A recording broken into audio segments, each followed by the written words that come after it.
really special event. My name is Meredith Walters, and I am the Director of Arts and Culture here at BPL. Great to have you here tonight. I hope you come back over and over. Check our website, bklynlibrary.org, for all the services that we offer and also some of the great events that we have. And tonight, we have DJ Max Glazer, a friend of the library and a friend of yours, I'm sure, talking to Sean Paul, a friend of his. They've known each other for 26 years, I want to say, and 24, 25 years. And we've got a great crew here who will give us insights into the making of Dirty Rock. So please welcome Max Glazer.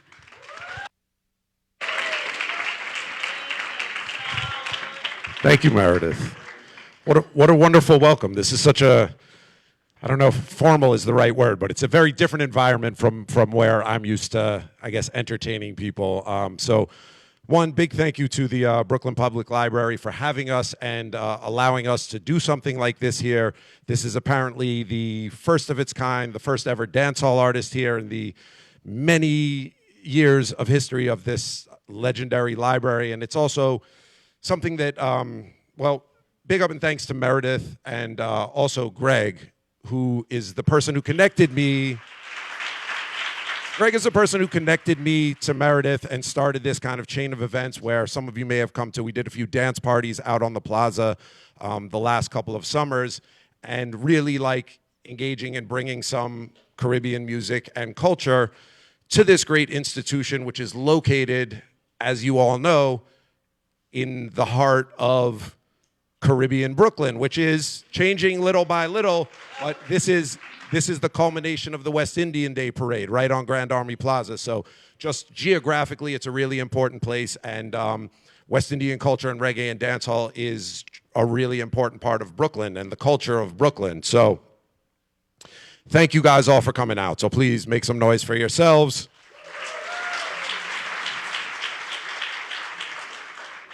And just one thing I wanted to double check. We're all here for the book reading, correct?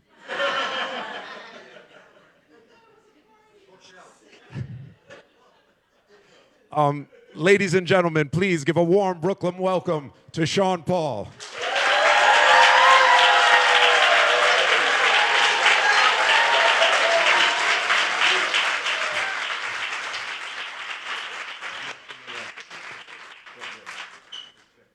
What's up?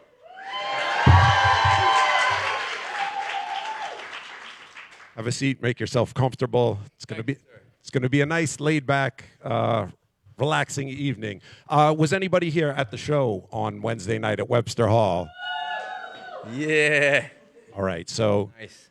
they get to see both sides of Sean Paul and this history of Dirty Rock that we really came here to talk about. Meredith mentioned it. Sean and I, we've known each other for, I want to say 24 years. About that, bro. About that. But we don't want to sound too out there, too lengthy in the years, huh? So you can cut it to 24, but it's Well, no, a little more. no. The second part of that was we're both 26 years old. Exactly. So true. I mean, first of all, just welcome to New York. Welcome to Brooklyn. Thank you, bro. Brooklyn, thank you. And such an honor to be here in the library. I can honestly say I've never been in this library. but I'm glad to be here now. That's awesome. Well, as you can see, it's very friends and family. So you're welcome back anytime. Appreciate it, man.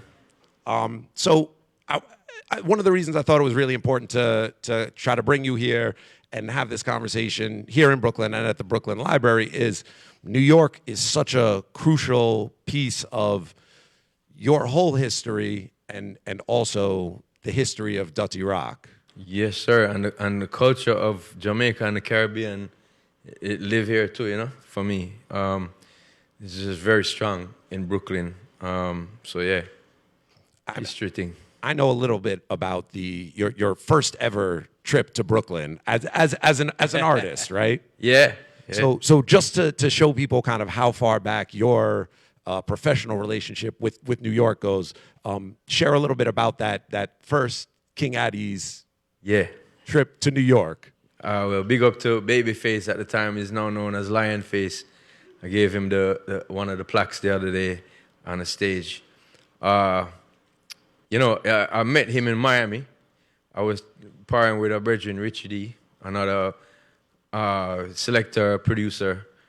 And we were driving down some highway, and a car pulls up beside us and said, "Yeah, boy, Richie D." I look over and a spangly dressed Rasta in the car, you know? And Rich, him say, "Me hear you a par with a boy named Sean Paul. Are him that?" I was like, "Yeah." I said, "Yeah, me that." I was like, "I got dub studio now." He's like, "Yo, me a forward." And from the dubs we did there, he liked them so much, he paid me very well. And he's just like, "Yo, I'm carrying you to Brooklyn." So I'm like, "Yeah, I'm going to Brooklyn, huh?"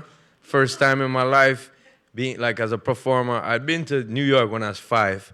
Don't remember nothing about it except Pringles and Ribena. And so this was like, amazing opportunity. I was like, "Yeah, bro." He books the show. He's like, "Don't worry, man. We put you up on, you know." So little I know, I'm on the base in Brooklyn. What the name of the road they told me today? Underneath a train line. Zine?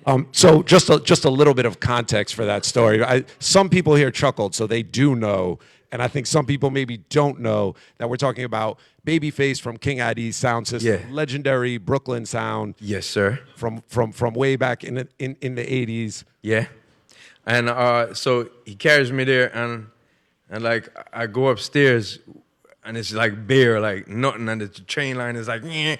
And I thought it was going to be a hotel, so I couldn't sleep the whole time. No heat in the place, but it was bare essentials. It was what I needed.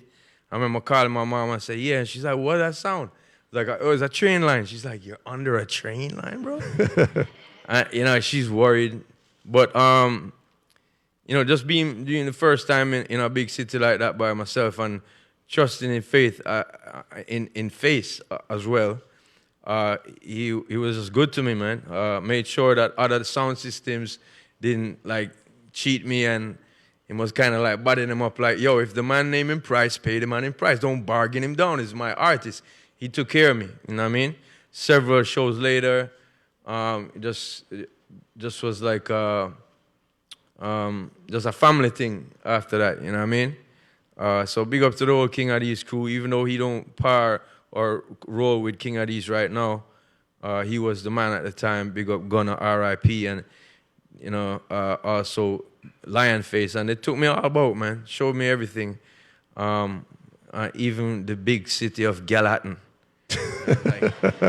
We had to call it Galhattan in his presence. It was like, "Yo, you can't call it Manhattan."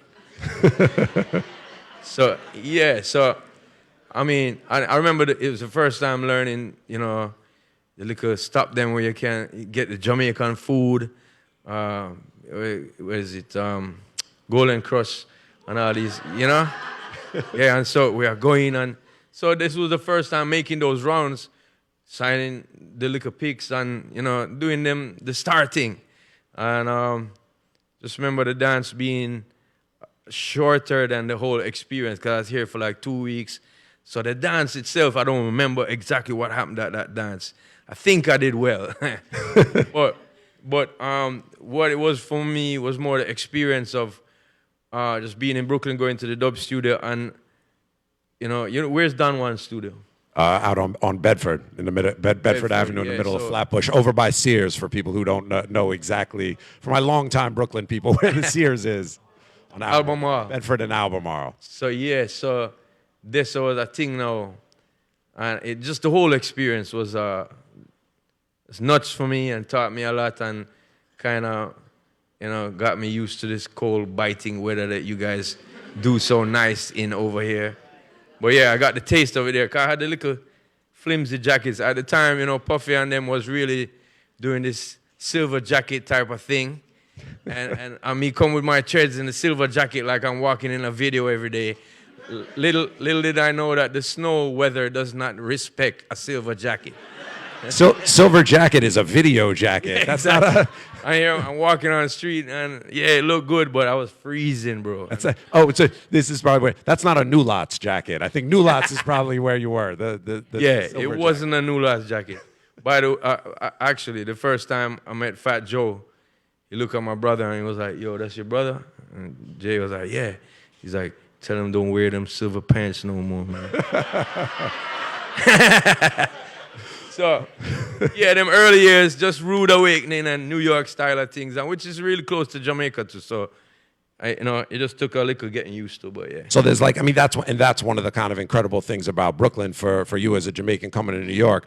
There's this duality. There's all this familiarity. Yes. Of the Jamaican and Caribbean communities, And then there's a lot of different stuff too. Yeah. new things, Times Yeah, Square, new things.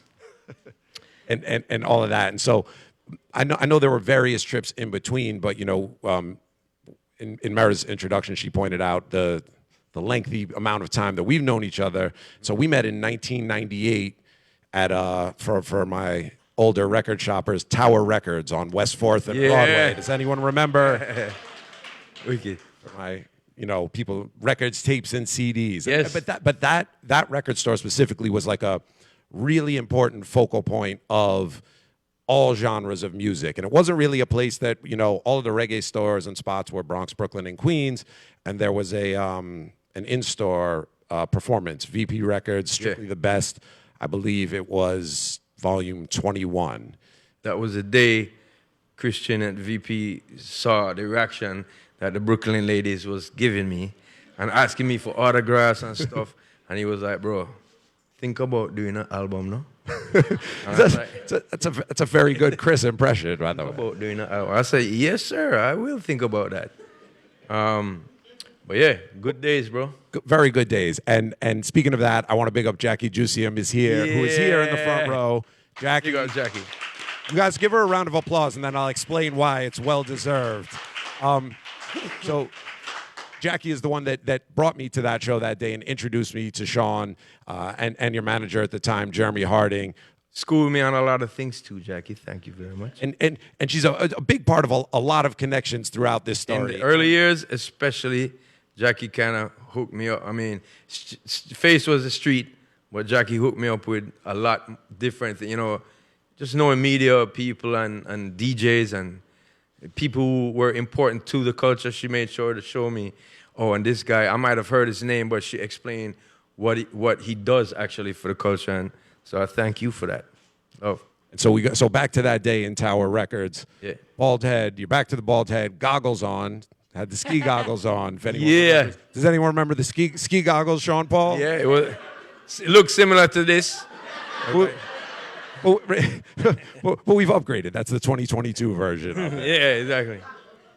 And so it was cool for me. Like I was someone at the time where I was primarily a hip hop DJ, but I loved reggae and I played a lot of reggae, which was kind of where Jackie brought me into the mix. And so to go see you and kind of that, I think Bobby Condors was DJing at it, and it was a stage maybe half of this size in that Tower Records for an old school record store in-store performance. Like you said, like this is that's a different level. That was the first lives that you could, you just go on live, interact with everybody.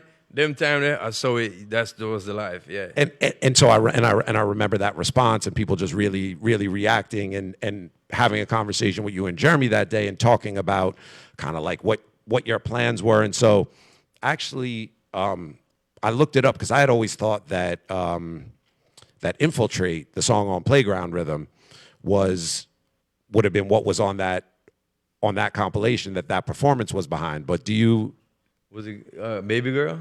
It wasn't Baby Girl. It was something else that Infiltrate was in the process of becoming a much bigger and became a much bigger hit. Mm-hmm. And so that was like your first appearance on one of those compilations, which that at the time is a big deal. Yes, sir. And so that was like, then you're in the lineup. There's always a few younger artists, but also with the veterans and the heavy hitters. Beenie Man, Depan Sim Simmer, and that's the same rhythm, the Playground Rhythm, and then Woman, no bird. It's like it made the juggling thing kind of helped a younger artist at the time, even if you weren't in that camp, everybody knew Beanie Man's song, and then, you know, when the DJ start looking for something else to play, they play mine, and people start getting used to it. So that whole juggling thing was something important to me. And I know there was like, so how did the buildup of that go in Jamaica versus like what you saw in the U.S. when you were starting to come to the U.S.? Because I know Jamaica was hard to crack as an artist for you. Yeah, a couple of years, well, standing in the crowd watching and going, yo, I'm gonna get there next year. And it was really a issue of like getting recorded and actually you making, you know, a hit on or something to be actually heard on that rhythm that people were gonna like. So you could fight your chance to get in the studio, but you know, you had to come up with something special. There's like 10 other people on the same track. So you kind of learned from that creative competition and like, you know, our ideas sparked and that kind of thing. Here was a lot different when I first came to here because I was, you know, the dancehall circles, I was known. And so people was hollering at me like, yo, how much you charge to do a feature? And, you know, just to step out and stuff started to happen in that respect with little smaller producers who were still dancehall oriented, but not really in the dancehall game, but they were trying their thing. And that's how I started making some money other than the dubs. And so again, fast forward a little bit to your debut album, then Stage One and Stage One, yeah. So, and then history. Yeah, it took, you know, I was always recording singles at the time because back then, especially that was what dancehall was, you know, known for. People had to put out hot singles. And when you had a few hot singles or many, then you might put together an album. So the album was the furthest thing from my mind. Just wanted to make the next single so I could keep up to date so people would call my name or even for a stage show, or even if they didn't call my name for the stage show, I could walk up on any stage show that I wanted because I had hot songs and hot rhythms. Yeah. And so stage one, Stage one, I put together a bunch of, like I had about 50 singles just out there and then 20 new ones that hadn't come out yet. So like I had 70 to pick from. So stage one consisted of a lot of those singles that were out there and then some brand new ones that we put together. And then because I was doing an album for the first time, I wanted it to be a little different from what I had seen as a usual dancehall album. I wanted to put skits on it, and you know, that album had about 5 or so skits. I wanted to have it slightly be interactive, so we did this thing where you could put it in a computer and watch a message from me saying, yo, what up, fans, stick around. I hope to bring you a lot more music. And that was just something different. We took a lot of pictures and went through, you know, it was meticulous, what we did. And we just thought that it would help, you know. What kind of expectations did you have for that album's performance and how it would be received in the world? Well, how I was going on in Jamaica was pretty good. So I was feeling like it was gonna, you know, make some waves, but it sold 75,000 in the first week for VP Records, and VP Records had been around from the 60s, and they'd never sold more than 30 in the first week. So it was an indication to everybody like, yo, that's something. Because there's a couple things about that, which is one, the music in general, dancehall has been, as you said, like a singles oriented. Most of the ways people are listening to it is juggling, mixtapes, live dances, DJs on the radio, and that sort of thing. But like the album for dancehall was not really like a primary vessel for people to check their music. Yeah, and mostly. You know, the compilation CDs were happening, and consumers could get, you know, different artists and different productions on one CD. So I think that was just seen as the norm. And like Netflix is now, you pay how much bucks, get every movie or streaming right now. But that's kind of like how it was on the CD. People wanted that kind of vibe. So it was not unheard of because there had been dancehall albums before, but you know, there hadn't been a while that anybody was really releasing big albums. It was really about singles a lot. there had been sort of like the occasional I mean, really outside of the major label releases, there were Shaggy had big albums. Yeah, yeah. There were Shabba Ranks, Supercat, but those were all on major labels, and VP is still operating as an independent label.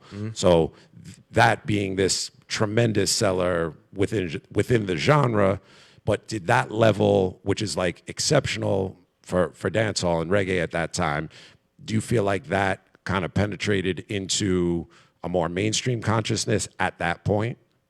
It started to for me, and I was getting to do things like 2 years before I was in Belly, just for 30 seconds. It's 30 more seconds than I was in Belly. Truly. So, things like that was happening. Hold up, sorry, but the 30 seconds, which, obviously you would wish it would have been more, but the important thing out of Belly for you was the song on the soundtrack, you and Mr. Definitely. Vegas and DMX. Yes. The biggest artist in the world at the time, arguably. He had released 3 albums in a 2-year cycle, and all of them went a million, like over a million the first week. And he came down and he was like, yo, so me and Mr. Vegas were the buzzing artists. In Jamaica, in the culture and dancehall, you have like 2 artists or 3 or 4 every year that really are buzzing, and everybody's talking about them. So that year, it was within those 2 years, it was me and Mr. Vegas, and so Tony Kelly was friends with Hype Williams from previous, business they'd done, and he's like, I'm shooting this movie, give me the 2 hottest artists, and he's like, I'm gonna get the 2 hottest artists for you, because me and Mr. Vegas, and he says like, come do a song. So the night before was Fully Loaded, a big legendary dance, 20,000 people. And I didn't go that night because I went to the studio. My brother has a sound system called Copper Shot, and he was like, came back from there to the studio and was like, yo, DMX was there, he blew the place up. I was like, damn, DMX was there, I missed out. And then the next morning I get a shout at 9 o'clock, yo, you're doing a song with Mr. Vegas, and I was there by 9:30. I was like, yes, sir. And it's amazing that Tony Kelly called for you guys, because certainly at that time, another train of thought easily could have been, let's go for the 2 biggest at the Beanie time. and Bounty, Go for Beanie and Bounty or something like that. So the fact that Tony called, that he was, obviously he's tuned in, but he felt like, I want to bring these 2 artists that are really on the verge of busting into the studio with DMX. Did a great deal for our careers. And so fast forward back to the album time now, there was people who, kind of was buzzing about it. The album put out, it was selling, the 75,000 first week. It was going on good. I was doing these dates in New York a lot now, not just Jamaican clubs, but like, other different Caribbean clubs, like, Club in Queens with a bag of Guyana people, and you know what I'm saying? And then, You stay in Queens. Everyone's laughing. I can vouch for this. I've yeah. And then you go Jersey, and it's like a lot of Puerto Ricans, and I'm getting these different kind of demographics. Hold on. And so when you talk about the Puerto Ricans, we have to big up Big Joe. Yes, sir. And we'll talk more about like some of the other players later. But Big Joe was instrumental in connecting a lot of the Spanish world, which also is a big part of this story. True. And so I started to par with Big Joe. He took me first to spring break in Miami. I was used to the Jamaican promoter. They come for you. This dude didn't come for me to pick me up at the hotel. And I was like, yo, bro, what? He's like, you're supposed to be here 20 minutes ago. I'm like, yo, bro, you picking me up, right? And he's like, no, take a taxi, bro. I'm like, damn. And so I'm in Jamaican circles, like, I got my clout. You ain't gonna send me a nice car to pick me up. I'm gonna come rock your show. He's like, bro, come on, dude. And a funny story about him was he had known a couple of people, Jackie included, who they were asking, like, Ted Smooth, I have to big him up. He's like, Ted, I love your mixtape. Who's this guy who sings this song? He's like, oh, that's Beanie Man. How much he charges? He charges this much. I can't pay that right now. How much does this guy charge? He's Mr. Vegas. Oh, he charges this much. I can't pay that. How much this guy? This guy, he sing Nah Get No Blind. Who's that? Yeah, he charged $5,000. Oh, yeah, he's going to be doing a lot of shows for us. That's our guy. That's the new live guy. So So I opened for the Beatnuts that first night in Miami, and then he's like, I got a lot of shows in New York, got a mailing list of 10,000 people, mainly Latin crowd. I'm gonna start booking you. You rock the show. It was awesome. And then so we started doing that, and his method of promotion was some unlike I'd ever seen. In the Jamaican circles, we would go to the different stores, you know, the food places, the pirate station, them or The barber shops. yeah, the barber shops, and we would sign autographs, and that's a great form of promotion. But this guy was printing my album all over, and I'm walking in Times Square now, and I'm seeing my face. I'm walking on my face. I'm like, oh, Big Joe's been here. And he's like sticking them on the walls everywhere, and he's like, yo, walking with me, going, this is Sean Paul. He sings. This is Sean Paul. Come to the show. And some people is like, what? What are you singing? I said, sing for them, sing. Deport them. I'll do the beat. Boom, boom. Come on. Wait, but hold on. This is very true and very funny, and you're using it to illustrate the point about how hard Big Joe was working. But I one of the things that I've always told people about you over all of these years is Sean is someone that from then until now, you call him, it's like, yo, we have a thing. I got a show. For me, it would be like, okay, we have a little club downtown, a little reggae club. Be like, all right, I'm there. And it was like, it was never a question. And you were certainly not with everybody in the world, but like with the people who showed that they were doing real things. And it was the same way for the radio DJs. People asked, and you would be there and rock the show. And that's not a way that a lot of artists who are on the rise and starting to feel that like, yeah, I'm feeling good. And it becomes very much about like how much money I can get, or again, the being treated a certain way. A lot of people would not go to that guy's show if you told him, take a taxi, come there. Yeah. Do you know what I mean? And so a big part of that, of this all working together, is you always being willing to do those things and extend yourself and trust in whether it's your team now or me telling you something or Big Joe or Jackie especially. If Jackie, over all these years, if Jackie said, hey, Sean, there's a thing you should go to, you're there. Who would be there, yeah. And sometimes I walk in, I'm like, yo, what am I doing here? But it made sense in the long run, Jackie. I appreciate it. But there was always a reason, and it always made sense. Connections, man. But you always understood it once you got there and saw it. Yeah, for sure. I mean, you know, connections made with people like myself and you, or you know, just many different people Jackie gave me connections to, and then those connections started to kind of just swell into different ones. And you know, you can't do everything for everybody, but when I have the time, like I'm here, I'm like, I'm gonna do that. You know what I mean? So yeah, the album's growing big. And then one day I came out of a club and I see Damon Dash halfway out the car. Like, you know that video of Tupac, like when he's like, out the car? That's how Damon Dash looked at me. Like, yo, Sean Paul. He's like, drive around the block. And he drive around the block and he comes and he's like, Erks. And he's like, yo, I was listening to your album this weekend with 2 white blonde models. I don't know why that matters. That sounds extremely accurate for those times. And he's like, and they love you, bro. I'm going to buy your album. I was like, all right. and then he's like, took numbers from somebody who was, I think it was Big Joe. And then we ended up, we knew his barber, apparently. Big Joe knew his barber. So his barber's like, yo, I'm going there today with my shares, bro, and everything. I got Jay-Z and him today. I was like, what? So they're like, come up there. So I go up there, and Jay-Z got the thing on, and he's being shaped up. And he's reading a book. I'd never seen a SoundScan pamphlet or paper before.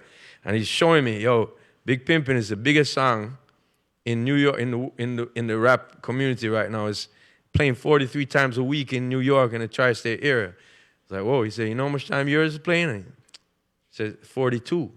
I was like, what? He's like, that means it's playing 7 times a day, bro. Like, whoa. And I'm like, Zine. And he's like, I still don't understand what it means. He's like, there's these millions of people that are hearing you more than a lot more dancehall artists ever got the chance to. I remember going into a club in a car. I think it was with you, bro. And this also sounds accurate. We get into the car at 2:30 in the morning, and I think Cypher was there too. Cypher Sounds. Yeah. Turns up the radio and deport them, and he's like, yo, you don't know how big this is. Reggae don't play this time of night. And I didn't understand that. I did not know that. You know, I really didn't know that. And so things was just happening off of the first album, and a great indication to everybody that they could make some money from me. So yeah, they got interested in my work after that. So okay, so now I want to move into the phase of what we're here celebrating 20 years of the great Dirty Rock album. Yes, sir. Triple Thank you. triple platinum. Really the breakthrough moment for your career, a huge milestone for dancehall, reggae, and Jamaican music overall. Super important. And I want to start a tiny bit before the album comes out because Murray Elias, who's here. Murray, put your hand up. What's up, Marie? All right, guys, one more time in advance. Let's make some noise for Murray Elias. Yeah. Thank you guys for trusting me in advance on these. I'm going to explain to you why that and more is warranted. So I don't remember exactly how I met Murray. It was Murray was a long time downtown DJ. Clubs. You played his records before you knew him. Oh, absolutely. About But that. Murray comes from the days of Studio 54, Yeah. Mud Club, and all the legendary places that I heard of, but I was never able to go to. Never seen it. So I'm a little bit, even without knowing it, when I kind of met him, I kind of follow a little bit in his footsteps as an American DJ who loved reggae and was playing it in a lot of downtown spots. And so whatever the connection was, Murray called me and was like, Max, he was like, can you come, I want you to come hang out. I want you to come listen to something. I'm working on something with Sean. And if anyone knows where VP Records offices are, it's at the furthest end of Jamaica, Queens on Yeah, Jamaica Ave. So a trip out to VP Records is like, you have to be really committed. Bro, yeah, them long rides in the city used to put me to sleep, right? Because there's buildings and buildings and buildings. By the time I get to where I'm knocked out, man. Yeah, so it's So you have to be really committed. So I was like, all right, Murray, this better be good. And I got Cypher Sounds also, who was a longtime friend of mine, original member of Federation Sound. When we started the Sound in '99, I got Cypher and we went out to the office. And Murray was like, I want to play you guys something, and played us I'm Still in Love with You and Sasha. And kind of. He was very quiet. He let us listen. He didn't hype it. He was very quiet. And I was like, we finished listening. I was like, wow, this is amazing. And it's a remake of a hit.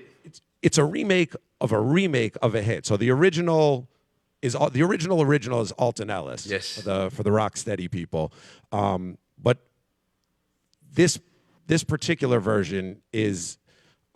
Your version with you and Sasha is a remake of Marcia Aikens and Trinity, which was produced by Joe Gibbs. Yep. Joe Gibbs had taken this Alton Ellis classic, redone it as a combination with a singer and a DJ and MC on it. Yep.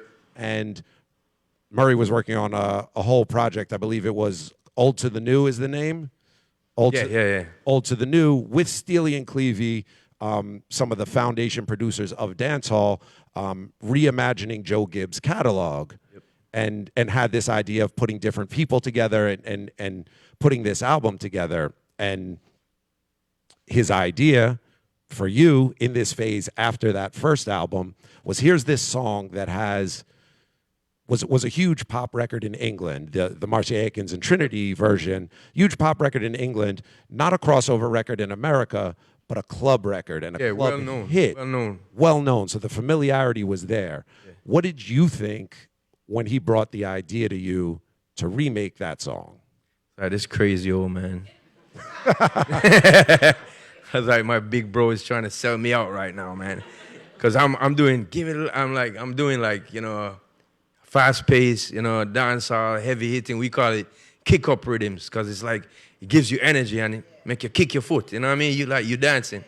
So he's like, if you do this, it's a hit. You know it. I'm like, yeah, I know it. It's Alton Ellis. And he's like, if you do this, you're gonna capture the ears or the audience of an older crowd, and you're gonna, with the steam that you have right now, what you're doing, you're gonna break it to a younger crowd. You have a big audience right now. And I listened to the dude, man. And we went in. I just did, I think, one verse at first because it was for just a compilation CD at first. And then between a lot of debates between everybody on how it should sound or whatnot, he believed in my ability to be able to pull off a hit, because not everybody can pull off making a hit out of a hit already. It's a challenge to take It a is. hit record and try to Because elevate it and bring it into a new generation. Unless you bring it to a new light, it's just not going to be as good as the original. And so, I was aware of that, and I had to go back with Steely and Clevie. Steely, God rest his soul, he was a very hard producer to voice for. You're voicing, and he's like, yo, big DJ about that. Yo, stop. Big DJ already, man. Voice about the thing, man. And yo, make sure, because he kick you out there. He like, made me feel like I got sweats, but it put you through the gauntlet. It's like Eminem's song is now or never, bro. If you don't spit this right now, it's never. So I had experienced that with the Hot Gal today with me and Mr. Vegas voicing for him. And then he did the same thing this time around. I took Murray's advice. We used Sasha, who I thought was well known in the dancehall circles, but not as known as to the numbers that knew me now at the point. So I was like, she could do it in the right way that reggae enthusiasts would feel her. You know what I mean? So I wanted to use her. I feel like it's almost harder challenge for her, for the female vocalist on that song, to be able to nail that part, to be able to bring it into the new era. Yeah, because it's, as I said, it's a hit, and if you don't sound better than the hit, it's not gonna fly. So yeah, and it created history, man. I seen people on MTV bubbling, and I was like, what? I was like, yeah. And I seen like my mom and pops, who had been separated for years, at a function, a family function, or some party we were all at, and they sitting together, and like, yo, you're nice. We did nice song. So it made me feel proud, and it worked, man. And I think a lot of Caribbean people in the States, when it started to break here, it warmed them. I had somebody tell me that today, that her mom would be playing music like that in the house all the time. So when she heard it, it was just familiar to her whole heart.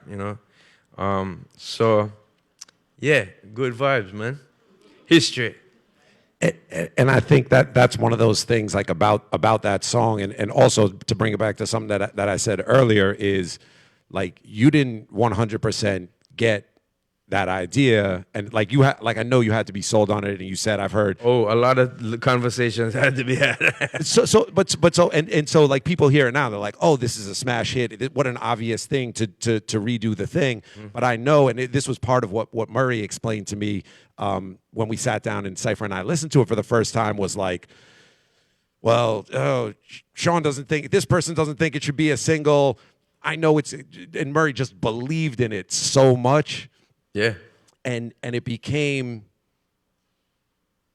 such a crucial piece in the like trajectory of the album. So we'll jump out of the timeline a little bit, because that was the 4th single. Yeah. From the album. Yeah, it was Human Like, Get Busy, The Band Tune, Like Glue. So yeah. There was 5 singles on there that went. But so that was the 4th. So one of the many special things about that album was the life and the trajectory of that album was over multiple years. Mm-hmm. And it just kept building and building. So to stick with I'm Still in Love with You, and then I'll kind of backtrack a little bit. The videos from that album are beyond crucial, truly, to this story and the success of it. And it's not just that, great, there was a good video for every song. These things are like, those videos are really like cultural cornerstones in the history of Jamaican music, and also in this position of putting that music on a much bigger world stage. So the I'm Still in Love with You video is directed by Little X, former currently known as Director X. Director X, yeah. And that video, when it pops up today on the internet, people go crazy about it. And there's two things, and they're connected: the dancing and the woman dancing, the main lead woman dancing in the video. Does anyone know who that is by name? You got it. You did your homework. Thank you for not being afraid to blurt it out. That's what that's exactly what I was hoping for, because Tanisha has become one of the most world-renowned choreographers and movement coaches in the world, and a lot of the start of that of this part of her story is choreographing videos for you, but really especially that moment in the "I'm Still in Love with You" video. So if you could give some insight into that. You know, I first met Tanisha doing a video with Cardinal Official in Canada called Money Jane, featuring Julie Black. And we're doing this song about Money Jane, like she's always running away from him. It's money, he's talking about money. And I'm in the video, I'm in the song. Little X is the director, and he knows Tanisha from just dancing in the clubs, and he invites her to come and kind of see what's up. And every time we stop, she says something to him, and he's like, go tell him. And so she comes over to me, and she's like, yo, that stuff you're doing with your hand, it's dope. I'm like, all right, cool. But we start to conversate, and sorry, you know, she made me feel comfortable. And just a relationship from there. The next video was that I saw her in was Give Me the Light. And Give Me the Light was a special one because every director wanted me to be with coconut trees in the back and a big chalice and some Rastaman around me. And I was like, that's usual for our weed song from Jamaica, right? Yeah, sure. But are you listening to the track? The boom, boom, boom, it's like, it's very energy driven, you know what I mean? So Lil X came up with the concept of, you know, walking on these things, but it's more about the dance and the things that's happening around there. But hold on, I heard that was not the first concept. It was a couple of steps to get to what we've ultimately seen. Yeah, with him too, but the other directors was way off in terms of what I was thinking. So X fully matched it, and then we did that. Now the video is a little symbolic in that I'm walking on this ray of light or this path of light, and then there's a part in the video where it comes where there's no light, and you see my hand go like this, and then I step and it lights up. It's like the walk of faith, and so it was about my career. I think any artist's career, they have those feelings like, am I stepping in the right direction? Will people like what I'm doing? Do they follow me with this? And it was just kind of symbolic, and I liked X and how he was doing his thing. He did Get Busy as well, and he wanted to portray how North American kids, like when they first move here, you go to backyard parties in Jamaica, but you can't do that here really, and you have to go into the basement and the people banging on the furnace. Quit banging on the furnace. Kid, and he wants to dance. So all of those things were his concepts, but I loved just the way he kind of put those things together. And if there was anything I wasn't down with, or if there's anything I thought could kind of like embellish it a little, I would tell him like, yo, could we do this or that? And he'd try to make it happen. But so I'm Still in Love was, again, something where he was just showing the culture.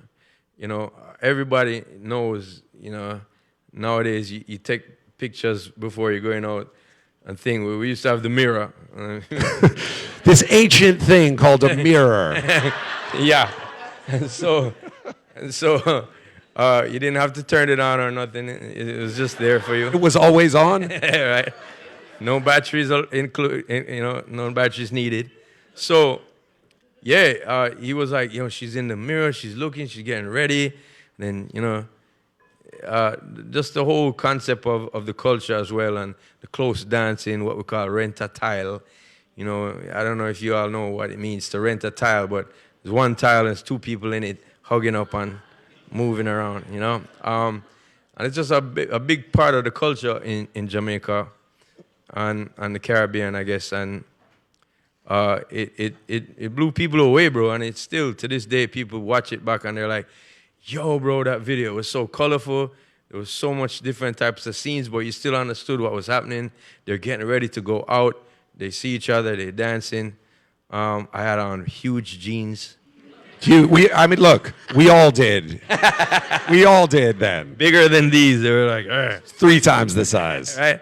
Well, yeah, that was the whole thing at the time, too. And it helped to make history. You're right about that, about the visuals. I mean, a lot of time, you know, sometimes people think that video is just like show the dude performing. It's not. Sometimes I'm not in any of these scenes. It's about telling the story and like bringing it out in a new light where people probably didn't think of it that way. There's some people who didn't know that type of rhythm or wasn't familiar with it, with that type of groove. When they see people dancing to it, they're like, oh, that's how you move to that. I seen Britney Spears dancing to Rihanna's Man Down the other day. That was special. I never seen nobody dance to a reggae chocolate in my life. So obviously she hasn't watched that video, right? We're going to come back and have a whole other talk about that. So I think it did this thing of bringing like so much authentic Jamaican and dancehall culture to a broader audience, and X, especially, and those video directors, there was just something about it that was able to translate, and it's something that you have in your music as well that's really been this super authentic representation of dancehall that the world at large gets. And I think a lot more people that didn't really check out dancehall to a deep essence of it didn't really know about that dance part. Like, even though it's called dancehall, you know, ever since as a kid in Jamaica, there's different dances to learn and to try and do, and for your friends to laugh at you that you can't do them properly, and stuff like that. It's part of our culture, and so I was really down with it that that they were going to show that, because I remember 1990, 91, Bogle. Was it about that time? Yeah, so about that time, and yeah, Buju Banton, and you know, even though there were dances before that, that was the dance from my generation. We was flinging the hands, you know, and everybody was doing it. And then they developed into the Santa Barbara and the different one them, and there was new dances every minute back then. And you know, the Bogle, who was a very, what they call the godfather of dancehall, of dance, he just used to be on the corner making up dances to stuff, and it wasn't stupid stuff. It was really fly looking, so everybody wanted to do it, and I really wanted that represented in these videos. And the important thing about shooting in Canada at the time was Tanisha knew a bunch of kids in the dancehall circles that was really kicking off like they were doing things that nobody had never seen in the clubs there before, and she put them into the video. They're called Dainty Crime Crew. So that was a really important thing, because Canada, like New York, is multicultural, and especially those kids didn't have the outlet to show people. And so they were all enthusiastic to do it, and show people what their culture from Jamaica is like. All, you know, second and third generation kids, but their parents teach them, you learn to this, and they don't know water pump because so, and it's like, oh, zine, and they developed their own style, and it just was looking wicked. And it's super interesting that the dancing is such a huge element of it, and something that you, in this run of videos on that album, really elevated, put it in the forefront of the videos, and it really carried that culture forward. Because, I mean, we talked a little bit about the dancing in the Gimme the Light video, which is the kind of first of these 4 or 5 videos, and I know you guys remember that. It's got these incredibly memorable dancing scenes, and one of your dancers, Ponytail, who you mentioned in the song, like that was pre-viral days, but that would be of its days. You know, her dancing in that video was like that kind of bust her, bro. I went as a celebrity. I went everywhere, and people were like, "Where's Pony? He left Ponytail." I'm like, damn. She toured with us for a couple years, but she had sickle cell and it was getting to her. She was having pain flying, so she stopped. I've seen her later years.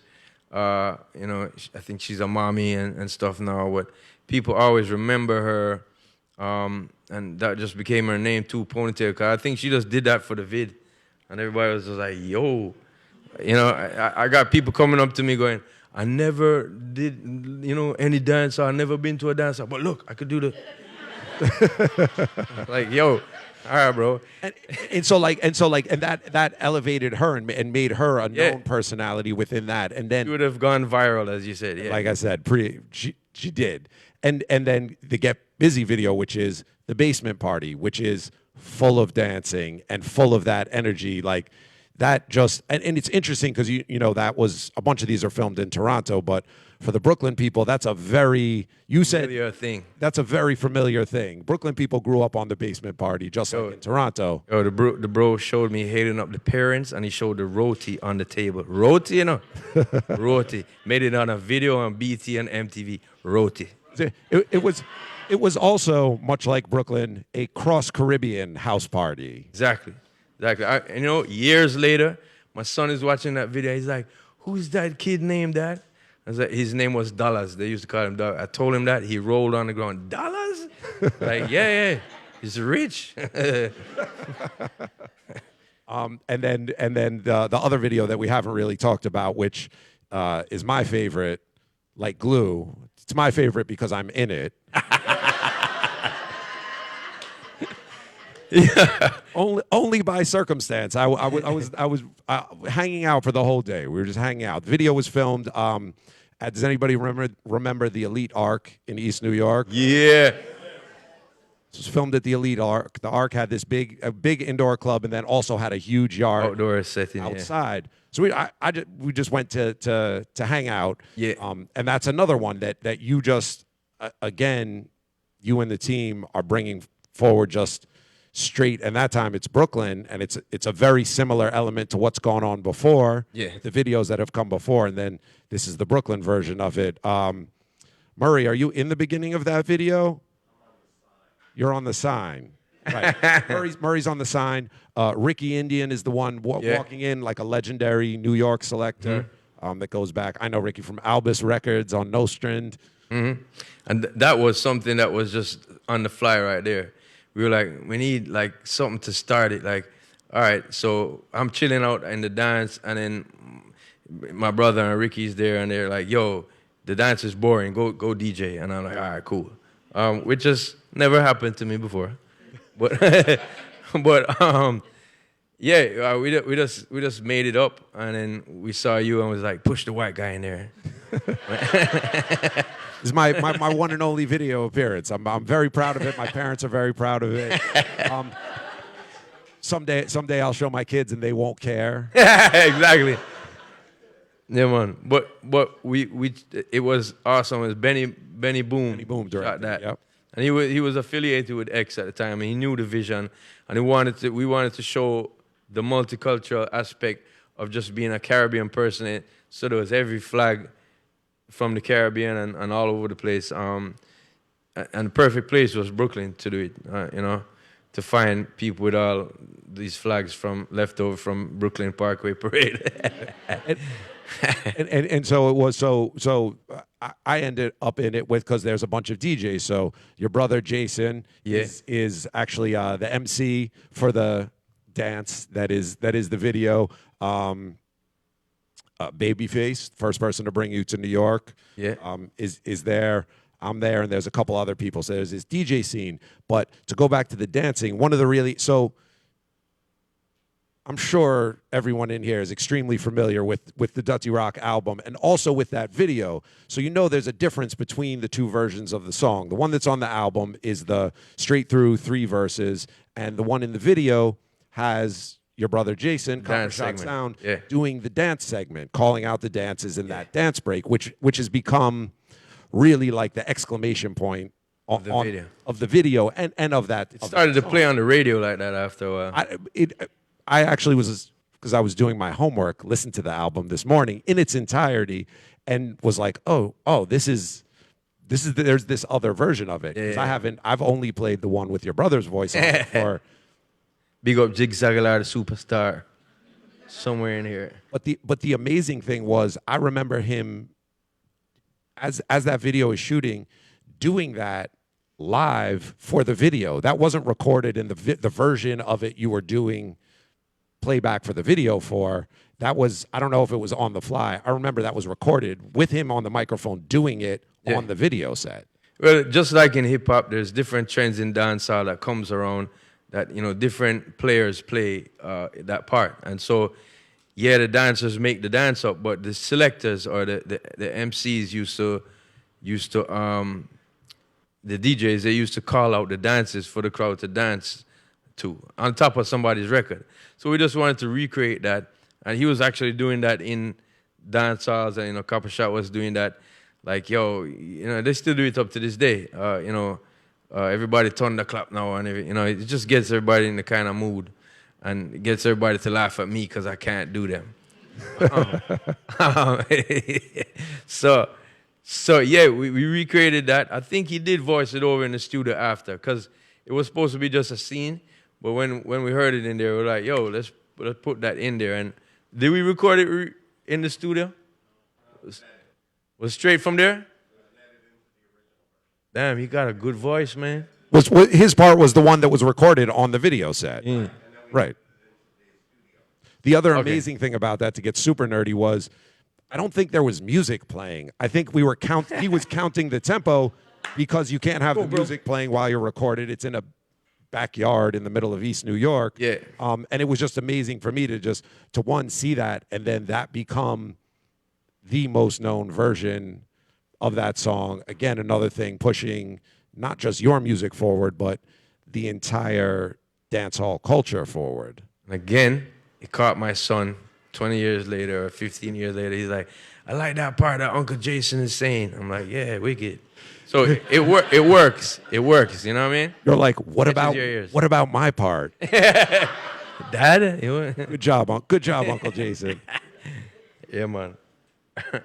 So just like the trajectory of all of those videos, what was the kind of like how we talked about the first album? Like, what was the energy that you felt now as you're releasing this string of videos, and this is growing over a long period of time? Awesome. I couldn't believe it was happening. It was a whirlwind.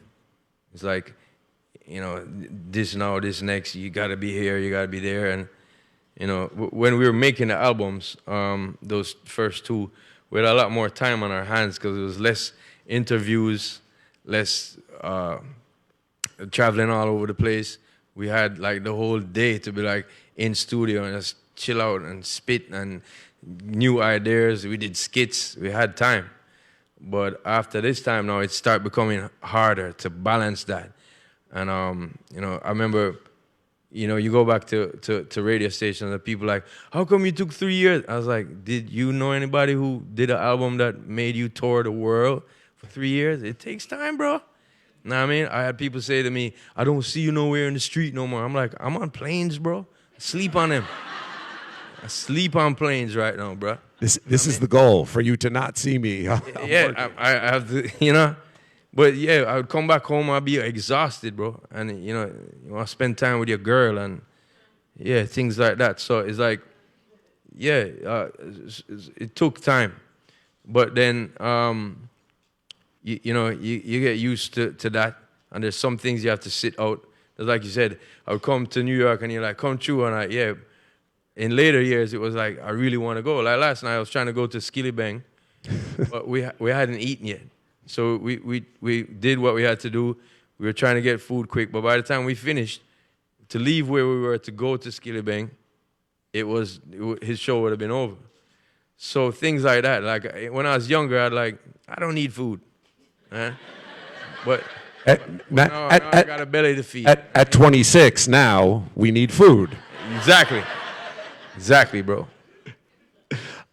So another thing that always really stands out to me, because I know there's always been a different dynamic, and the trajectory was always, your music was growing in Jamaica, but much like most of the Jamaican artists that have had really tremendous success, the recognition has come from outside of Jamaica first. And first album, and then especially the second album, because this is like the crossover moment, crossover in terms of crossing over into a bigger market, but you did it with 100% authentic dancehall music. All of the songs of yours that crossed over, that made these moments that we're talking about, hardcore dancehall. Yeah. I think that the steps that, first of all, great people, heroes of my music like Bob Marley, Black Uhuru, Third World, Peter Tosh, come down to Shabba, Super Cat, Shaggy, they all broke open doors for me to be able to smack the door down. They picked the lock.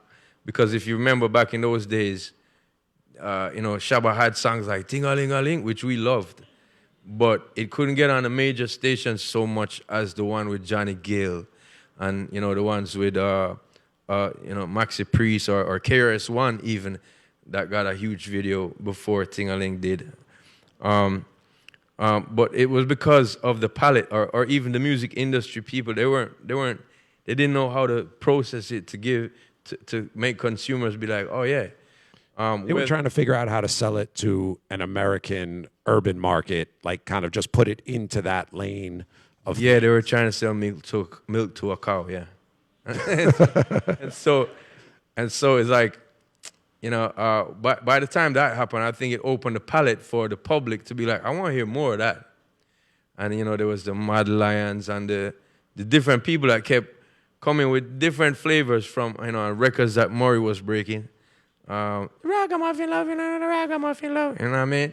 Big songs that started to penetrate the markets. And so by the time I came around, like just before me, Tonto and Devante had a huge song. So those things paved the way for me to be able to do. I was ready for the opportunity. My preparedness. I had a lot of songs, I had a lot of lyrics. I was on a lot of tracks. And so when it was time, people was like, I want to hear more of that Punani rhythm. You know what I mean? He's like, no, you can't say that in front of your parents. You can't say that in decent company. Right? So yeah, and it was just time. So, I was ready and I was prepared, and I do got great melodies and a distinct voice, But I do owe it to all of that. If it wasn't for that, I didn't invent it. You know what I mean? I'd never say that. And so I owe it to those steps of those people. And for the same reason is why I'm producing now, to try and have younger cats benefit from people knowing my music and being affiliated with me, and just even trying to point their tune, their writing in a new direction. Because what they're doing is natural and people love it. But there was ways that I would kind of connect to the Latin audience or the hip-hop audience by speaking about certain things that we didn't really speak about in our culture a lot. And it just made people feel closer, whether they understood the whole song or not. They understand Bossa Nada Baklamo means Moet, and the draw. It's legal. You can talk Yeah, about but I'm it still now. iffy. I'm Jamaican, bro. They'll kick me out of here. You don't trust it? I don't trust nothing like that, you know what I mean? I'm still a good boy. It's a good move. Good move. But yeah, those things kind of familiarize people with it. Like, I don't speak Spanish, but when I heard gasolina, and I was like, what are they talking about? And somebody tell me, I'm like, oh, zine. And I just from the concept of what the song is, I get it. So me reaching out to people like that, or me helping younger artists to see, oh, if you talk about this topic right now, that would be something you would probably get in some circles there. So that's what I'm trying to do with that. And so was it just what you were making, or was it a conscious effort to really focus? The majority of that album is really focused on, like I said, hardcore dancehall rhythms that producers in Jamaica were making. Yeah, I mean, Shabba said it. Shabba Rank said it in one of his songs. He said, DJ ears cock up when you hear boom rhythm. It's like when you hear a rhythm you like, you're like, yo, I like that. So that's all it was about for me.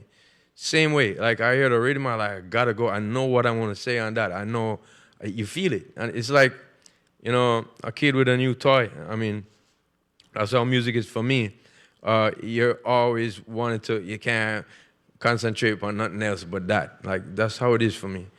I mean, even when you're tired, even when your voice kind of feel away, it feels a little bit. What can I say? You feel a little inadequate if a hot rhythm is playing and you don't even try 3 lines on it. You're like, yo, I gotta spit something on that. You know what I mean?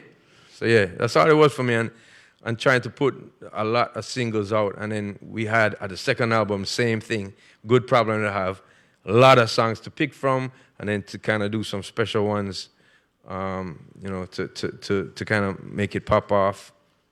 I mean, that's one of the interesting things to me about it is that, all these songs that we've discussed that are the things that blew this album up, took it into the mainstream consciousness, and all these videos, and more that are the kind of core of the album. But then as I'm going back through it, it's interesting because there's a very few handful of them. The ones that feel a little more designed for crossover are not the ones that ever led the way on that album. True, but it did provide just a difference, and it showed a little growth, and it showed like. I think you can't drink like the same like milk every day. Like, you have to take some breaks. You have to drink some bitters one day and clear that out. You know what I'm saying? So sometimes you're doing dancehall all the time. Like to do something on the album that's kind of like the song I did with Neptunes. It's called Bubble, and it's really different from a lot of things on the album. But I'm spitting on it, and the topics is, definitely dancehall. But it's there to provide a little bit of freshness or a little difference to like just refresh the palate. Like when you go to these big restaurants you always go to, bro, and then. I'm not at the. What are these big restaurants you speak of? No, they clear the palate. This thing where they give you like an aperitif or whatever it is. It kind of.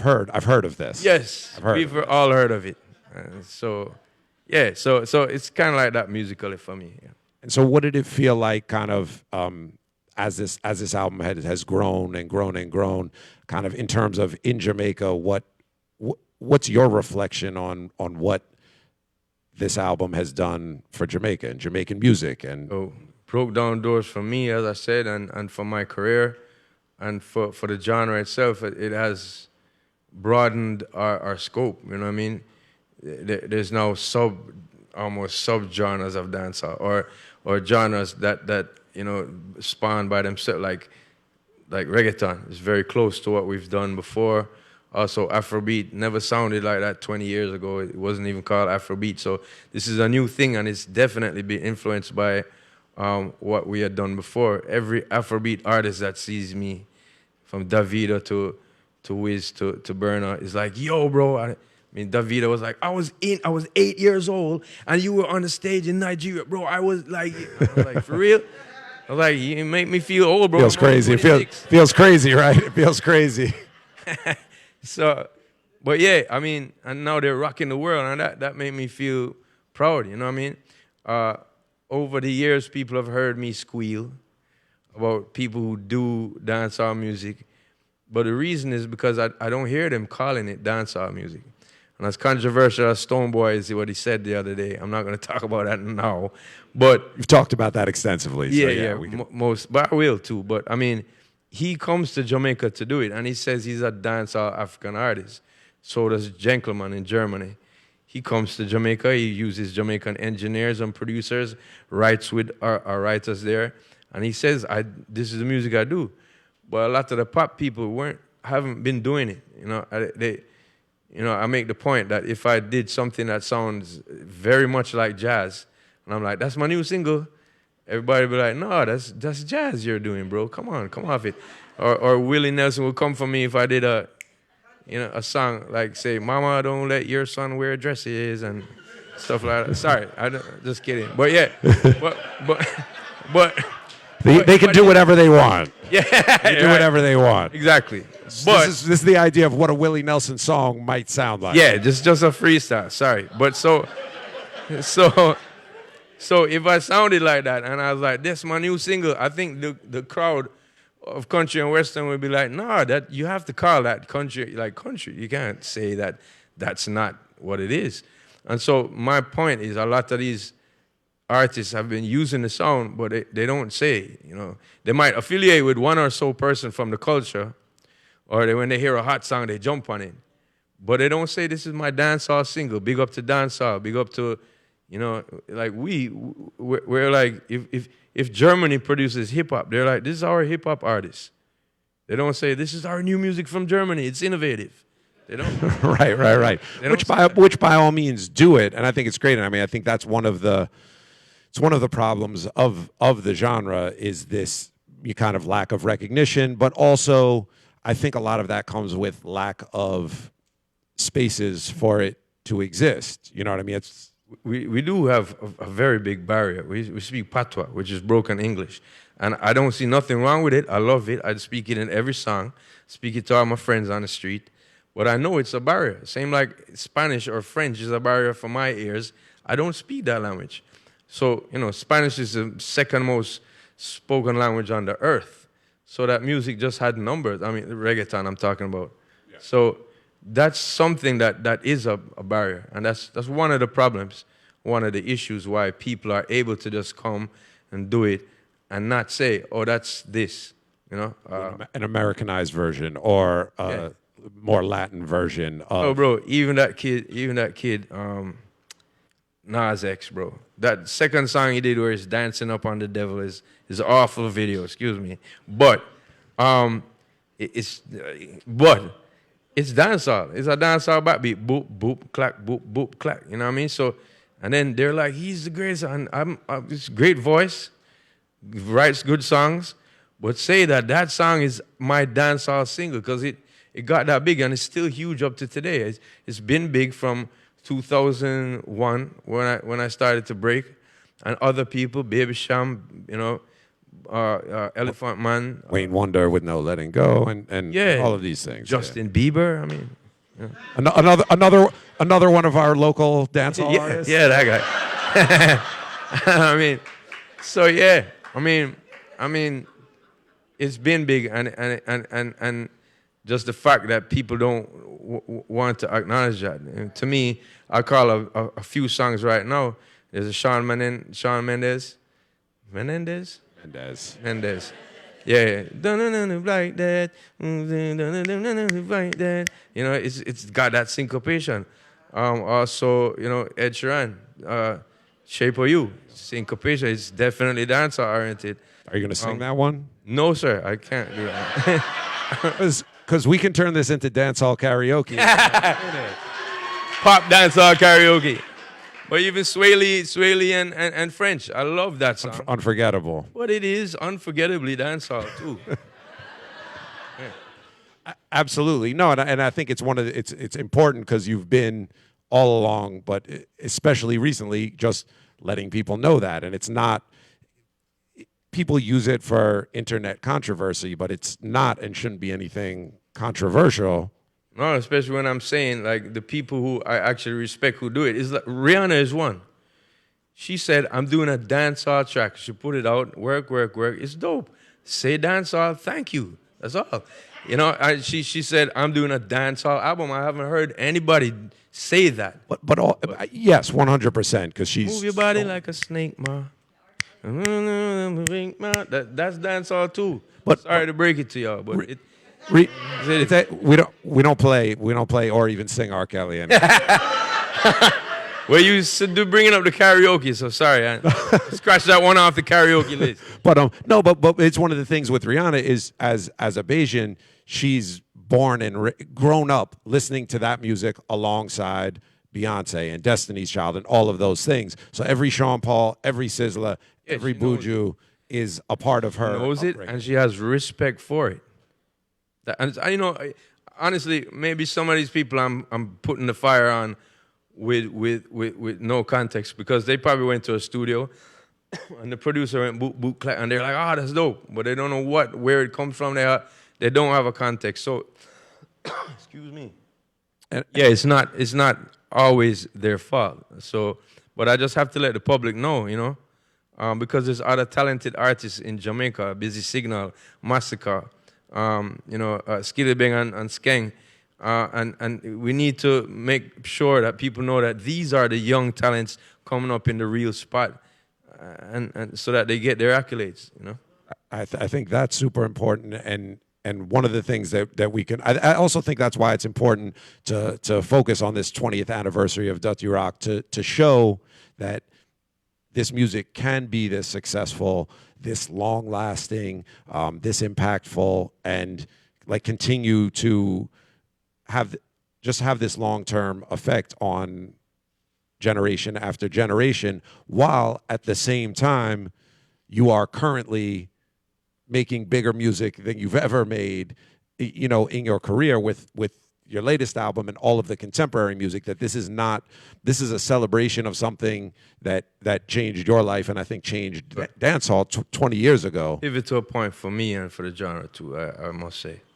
But it also continues on and lives very much in everything that you're doing every day. Yeah. Good night. All right, good night. You said it. But we are almost at that point. I could honestly sit here and talk to Sean all night, and I know he doesn't have a show tonight, so he probably could also. But we're not going to put you guys through that, because I know no one wants to hear us up here. Some people in the back have matchsticks holding on their eyes right now. Enough of these two guys. We'll continue it over drinking some food later. But when you reflect back on Dirty Rock, the songs, the videos, the process, and kind of what it's done for your career, what's the takeaway? Like what's in your heart when it comes to this project and this 20 years of this project? That I only wanted to make a song for Jamaicans to be like, yo, bow, that bad. That's it. And I went wholeheartedly into my career trying to write songs like that. And so what it has taught me is that Jamaicans and Caribbean people should believe in their culture. Because a little person like me grew up there, and just was that there was no difference between Supercat and the biggest rapper at the time, or there's no difference between Bounty Killer and 50 Cent. It was, to me, they're different, yeah, but the level of respect I had for their music was right there.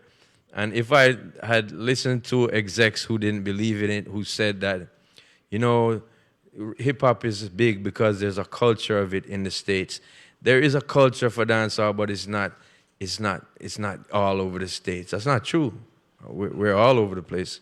And there's second and third generations who do appreciate it, and it comes in their music, and they call up Shabba's name in the songs, and so we should be proud of our music, man, and our culture, and I'm pretty sure there's a lot more to come, not just me and my camp, but a lot more people from the Caribbean and from Jamaica that's gonna come rock the world too, Yeah.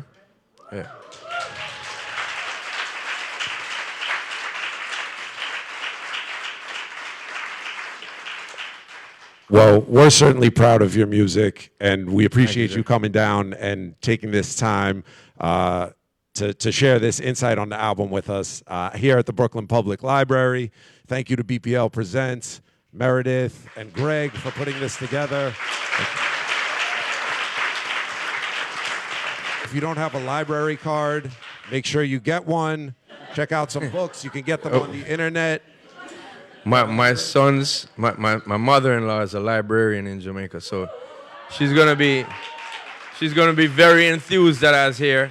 And maybe I sign her up for a membership or something. When she passes through, she could come over. Ladies and gentlemen, the simple son-in-law of a Jamaican librarian.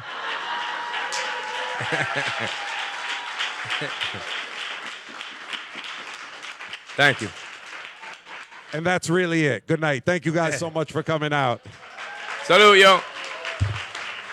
That's awesome, bro.